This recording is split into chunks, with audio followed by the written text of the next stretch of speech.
Hi, this is Misha, and gonna look at some more Star Trek ships via Eaglemoss. That's pretty much what you're gonna see because I don't have a ton of models. In fact, the Eaglemoss ships are about the only things I have. I'm not a real big collector of stuff. Never really have been. But these do interest me. Now with the Cardassian ships, I kind of knew already what these looked like thanks to models back in the day.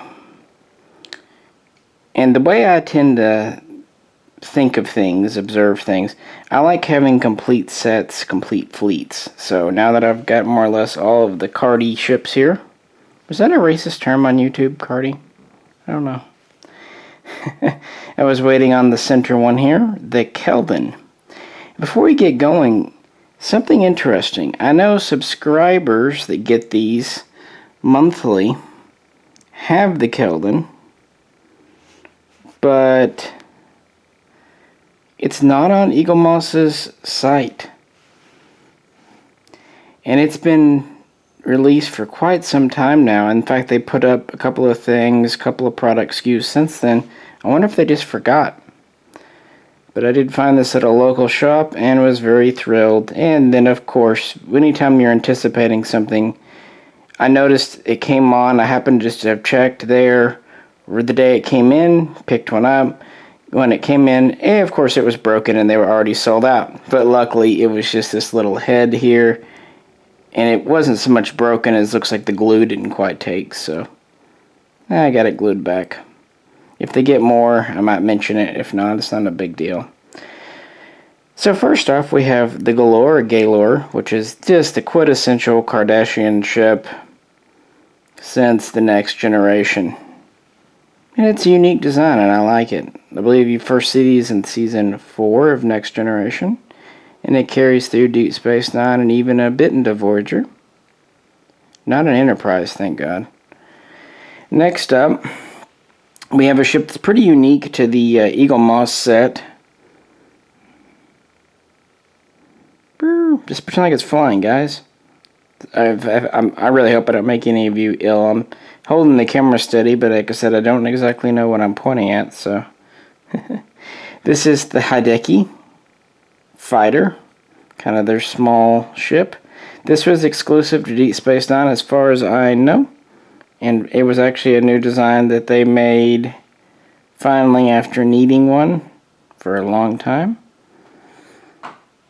And then the Keldon, as previously mentioned. As you can tell, this isn't a kit bash or an upgrade of a Galor, but at least they did something new.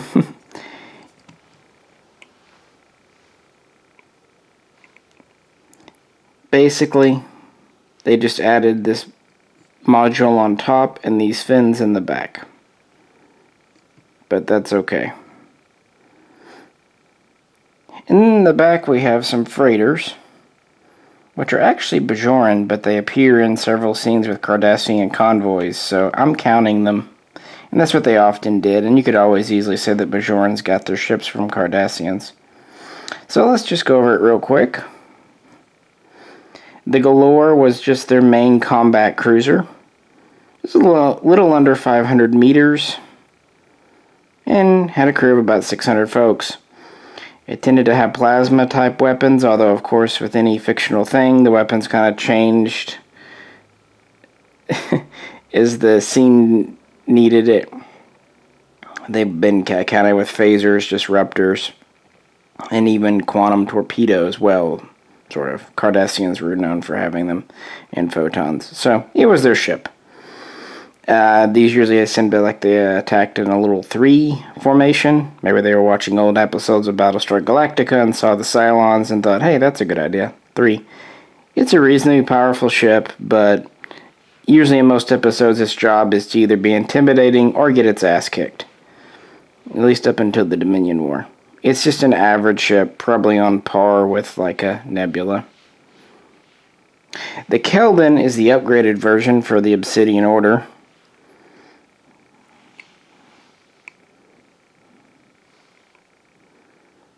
And like I said, it just has some additions. It does seem to be more powerful.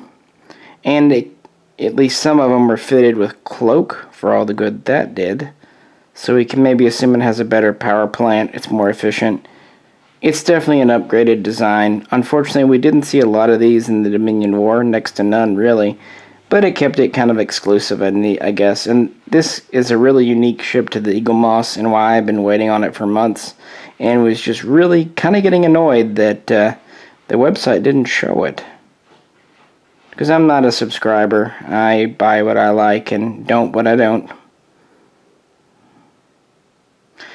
The Hideki is interesting. This is kind of they made this model count. It's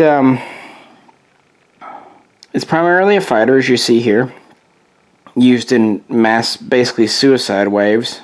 Well, it is a Japanese name. Maybe they thought Banzai. I don't know, Banzai Charge. But it went up against things like the Saber class or maybe the little fighters. It's a little under 100 meters.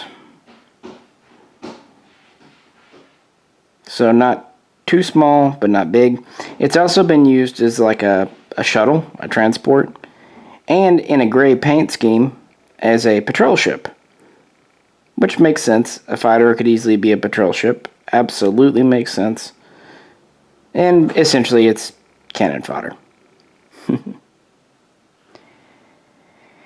Moving on, we have this critter here. Now this is sold as a Bajoran. Assault ship, kind of a crew transport. I think it can carry about 200 soldiers. But in Cardassian hands, we see it in Season 4 of Deep Space Nine as a cargo ship and part of a refugee fleet when the Klingons decide that, hey, Cardassia is a great place to hang out. Only the Klingons would, because it's kind of a shitty planet, but I guess compared to Kronos, hey, at least maybe the Cardassian homeworld didn't have a moon blow up over it. I don't know. So this was in that Cardassian fleet with the government escaping. And again, we can always kind of just assume that maybe that's where the Bajorans got these, was from Cardassia. And then the most ubiquitous ship in nearly all of Star Trek, at least in the Next Generation and Deep Space Nine era, we have what is the Bajoran freighter, which was used by Cardassians and other kind of people with all kinds of mods or not mods. This is basically a Star Destroyer model hull that's been done, redone, and reconfigured, blah, blah, blah, blah, blah. It's basically just kind of the semi-truck, the 18-wheeler of the Star Trek world. It hauls stuff. It's about 250 meters long, got a lot of cargo space, a lot of volume, not a lot of shields, next to no weapons. Basically, it's a convoy ship, or a ship that needs rescuing, or a ship that gets exploded. So, that's its job. But since it is built on a Star Destroyer hull, I guess we can just safely assume that, yeah, Star Trek is better than Star Wars, because, at least in terms of power, because, here we go, here's a Star Destroyer, and it's considered extremely weak and underpowered in the Star Trek universe. Of course, I'm joking, folks. It's one of those neat ships that you don't see outside of Eaglemoss, and I tend to like kind of the understated ships. Everyone goes for the warships and stuff, and again, like I said, I was really happy for the Keldon, but sometimes it's just nice to have cargo ships, civilian ships, just basically work-a-day type ships. So yeah, what do I think of these? These are all ships I really enjoy. This Hideki is very solidly constructed. It's got a decent amount of metal. Same goes for this assault ship here, or transport. The wings are metal, which is good. Some people have criticized the Galor, saying its paint's a little off. I can't speak to that. It's a little light, but I don't know how you do any differently, because it's just a long, skinny design. If you did anything else, it'd have to be bigger, and that would look scaling even weirder. I mean, it's quite long. It's just a very slim design. Metals here in this core, and of course the Keldon being essentially the same model. Yep. Doesn't stay on its stand quite as well, but that's okay because it's really hard for it to slip out based on how it mounts. Really neat though. I'm not disappointed. It too, of course, it feels a little bulkier because of the wings and the top part. It's just neat to have because it's just something that you don't expect, and I liked it because it really completes the Cardassian fleet. And again, this is kind of how I have my stuff arranged and just how I think in terms of complete sets and fleets. I once was a video game programmer doing the data part, and that's, you know, kind of got me used to how these things were. In fact, I programmed pretty much all these ships at one time. I couldn't play video games with my friends, but I could edit, create, and let them play my stuff, and it was quite fun. Well, I'm still very new at this on the personal channel, but we have a long list of official reviews and things on our main channel, Mishaco.